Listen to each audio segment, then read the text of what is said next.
This is one of those topics that it feels like the universe orchestrates this. It feels like the universe orchestrates the good guys with the bad women with the good guys, and the bad and the good women with you get what I mean. And when you're in it, it just feels like no matter where you go, like a shadow that follows you, you keep attracting the same type of person. Like you're a nice guy and you keep attracting the 304s, right? You're a good girl and you keep attracting the narcissist. Why is that? But then on the other side, you see the evil person, the person who lacks empathy. For some reason, they attract the good ones, the ones with good intentions, the ones that are honest. Why is that? And isn't that annoying? That's annoying as fuck. So we're gonna address that. And honestly, there's some logic behind it. Okay, there's logic behind it, and we're gonna address that today. If you guys want to work with me one-on-one, go to mindfulattraction.org, and then you guys could book a one-on-one phone call with me today. Okay, let's begin. So look, let's start with this. Generally speaking, the reason why, for example, the reason why good guys get with narcissistic women is for the simple fact that if what you consider a good guy, most likely is a guy that, and and keep listening to me as I talk to you, who worships women, right? Who wants to do everything for her, who's forgiving, who gives her everything that she needs, and he doesn't have any ulterior motives. It actually comes from the heart. What happens is that a narcissistic woman will look imperfect to him. And because he has such a good heart, the narcissistic woman looks like a woman he needs to rescue. And he's not aware that he needs to rescue her. All he's aware is that she looks mysterious, that she looks interesting. And what's wrong with that guy is that he's bored, right? He wants something different. And in fact, these types of people are easily bored, right? When I say easily bored is this, right? When you lack discipline in life, a lot of the times these boys come from single mothers. Okay, single mothers. And when you raise in single motherhood, you a lot of the times you lack discipline. And what does discipline mean? Impulse control, bad impulse. You don't know how to control your emotions. So a lot of times you want things now, right? You are very angsty. You sort of you hyper focus on things. In fact, it's a lot of the ADHD qualities, right? Not all of them, but some of them do. And this intensity, this desire to help, right? Because again, when you're raised with a single mother, you see your mother suffer, right? So any woman that appears that's suffering, any woman that appears that she's in pain, you want to rescue her. In fact, you project, right? And you become attracted to her. But then the good woman who's not imperfect, who doesn't have as many flaws, right? Who's emotionally available, to that guy, to the good guy, will seem boring. That's the problem, right? They're attracted to the toxicity. Understand that when most likely they had a narcissistic parents, right? And these guys develop an empathy because if your parents are narcissistic, if your parents is all about them, meaning my pain, I'm such a victim, my pain, I'm such a victim.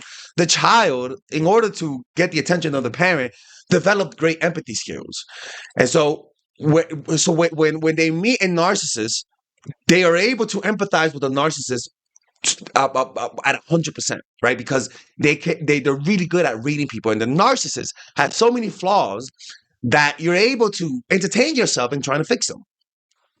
The problem with that is that this guy can never fix his woman, and this woman will always evade her. It's like Forrest Gump, right? Forrest Gump and that woman, where he wanted to help her, but she was so far gone, she was so flawed that Forrest Gump just couldn't, right? But he tried his whole life. That's why when you're a bitch, right? When you're a narcissist, you attract these guys because these guys want to help you. These guys want to rescue you because of your flaws. And generally, if you're not this type of woman, that's why it's very important to learn about this, right? And I'm gonna talk about it from the man's point of view after this, but it's important to learn from the narcissistic woman because, and even the narcissistic man, because this goes for both sexes. For the simple fact that it's their self-absorption that draws the good guy in, right? Like good guys are not drawn by your good deeds. Like a lot of times, good guys are drawn by your independence. Like even if you do want a family, you gotta take a little bit of that in a narcissism from that woman, from that man also, and apply it to yourself. Because if you don't, you're going to attract the narcissistic person, right? If you're a good person and you don't develop some narcissism, you're going to attract the narcissist. Understand is that you are attracted to what you lack, right? So if you lack narcissism, meaning some self care, and you only worried about helping the other person, oh my God, we never seen Father Alex drink water. Shut up. You're gonna be attracted to that. So the real key is to develop that narcissism within you. Learn how to be a little narcissistic. Learn how to be a little selfish, unapologetically. Learn to worry about yourself so much. Stop worrying about the other person. Stop trying to fix them. If they come flawed, you walk away from them. You don't try to fix them. And that narcissism that you develop becomes healthy, right? It's a healthy level of narcissism because it comes with self-preservation.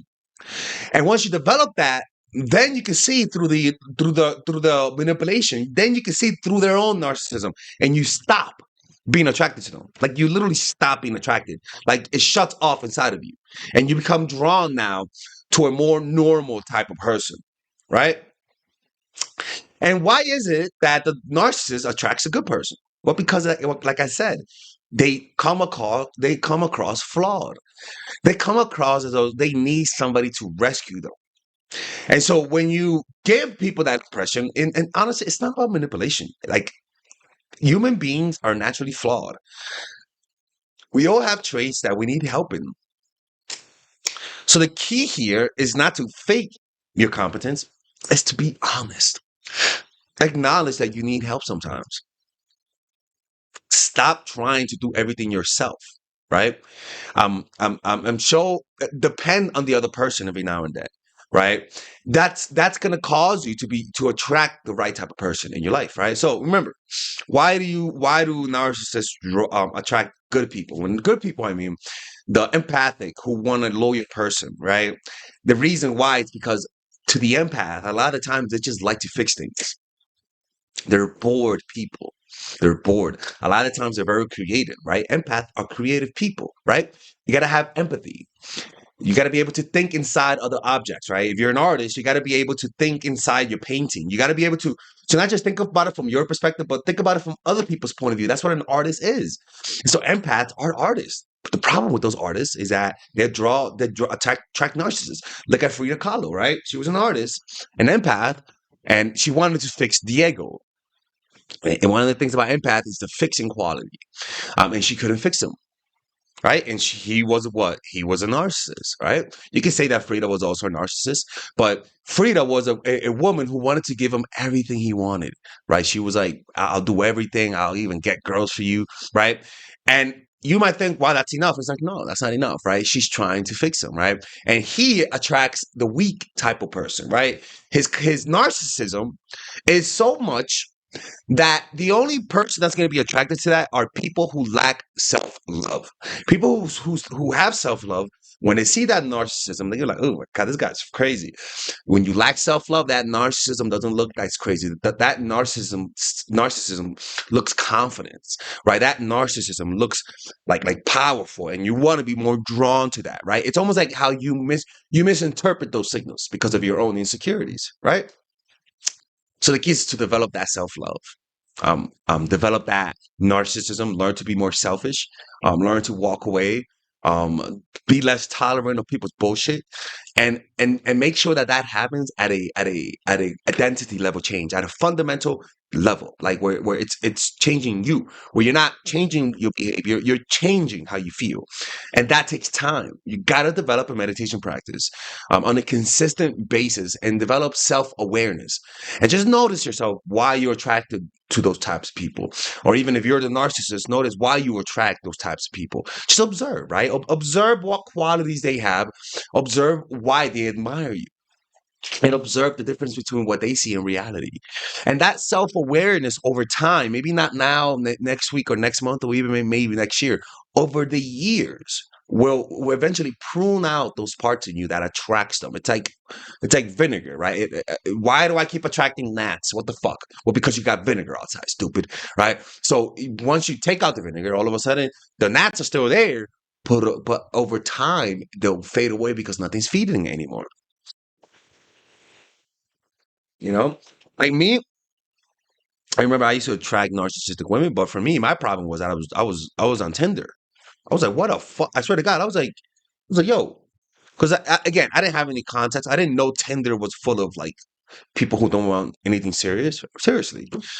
And I'm like, what the fuck's going on? I remember complaining to my friend. I'm like, yo, like, I could only go one day with these women, man. And it's like, I'm not ugly.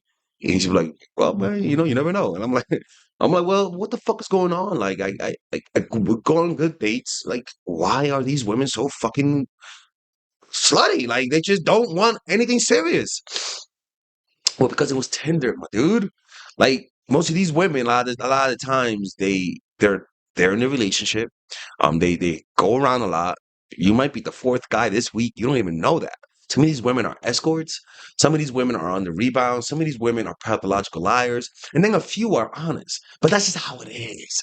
And my problem was I was blaming myself. And the issue is that I was meeting women at the wrong place. Right? Like me now, I meet women through normal means, right? I have an art group, I have a meditation group, and I don't do that to meet women, but it's a way for me to just meet people, normal motherfuckers, man. And every now and then, one of my members of the thing will introduce me to their friends. And oh, look, oh, she's cute, right? But that's normal. That's how everyone.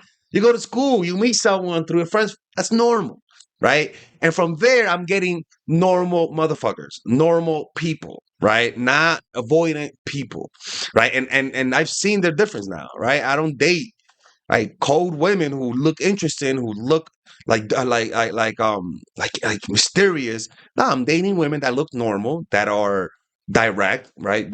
They tell me what they want. Before I used to see that as weird, but now I'm like, I was a weird one. They tell me what they want, and it's just more honesty, less games. Like you're in the wrong dating pool when you got to play too many games. Right. Anyways, man, let me know what you guys think. We're having a seminar in New York City this July.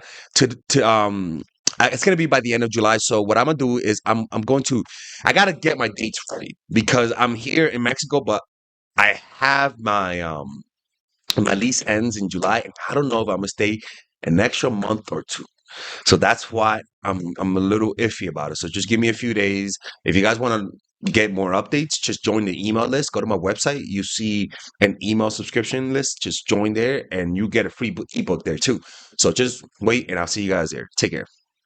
Do you give off Terminator vibes because you're so masculine? Or do you give off nice girl, creepy, and needy vibes because you're just too feminine?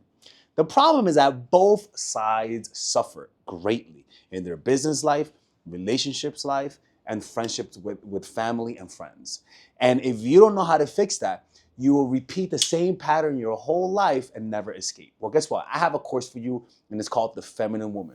It's pretty much a course on how to increase your self-esteem through practical means, not through giving you guys affirmation and wishing that you stop being terminators or you stop being needy and creepy goldfish. No, I'll give you practical things that by you doing this, if you're too masculine, I swear people will say there's something in you. You look more relaxed. You're just more comforting. You become more emotionally open because I teach you guys those strategies. It's a 5-week course. If you're too masculine, you are successful in life, you are successful in business, but you struggle with connecting. And so that course will give you practical things that if you're a Terminator, you'll come out human, people. Like you'll just give off a more relaxed vibe. It's what I did in my life to heal me from my toxic masculinity. It's a 5-week course. And in that, I teach you guys how to let go of the past. I teach you guys how to use your feminine energy to influence without being too sexual, which might sabotage you. I'll teach you guys how to use the masculine to be assertive without scaring people off because sometimes it could be too much. It's a course that balances those things out. Okay, so if you go Bronx mode, if you're too Beverly Hills mode, I'll teach you guys how to go Bronx mode, or better yet, South Side of Chicago type of shit. Well, now you're just a serial killer right there, right? And with this course has a 30-day money back guarantee, and if you purchase it, you guys also get access to my to the Zoom meditation group where we both meditate, or we all meditate on a weekly basis, and you guys get access to the WhatsApp group. And it's really a good course. If you guys don't like it, just ask for your money back. I mean, you guys can see the reviews right here. A lot of people like those reviews, and you'll see the results. And if you don't see the results, then I'll just give you your money back. Like I'm not gonna scam you guys if it doesn't work, but I know it's gonna work. So you do that now. Don't end up like Frida Kahlo. All right? Don't do that shit. Y'all just think you guys can break my rules and tell people you watch my channel. You can't do that, okay? So purchase that right now. It's a lifetime. You get lifetime access to that course, and I'll see you guys inside. Take care. Let's continue with the video.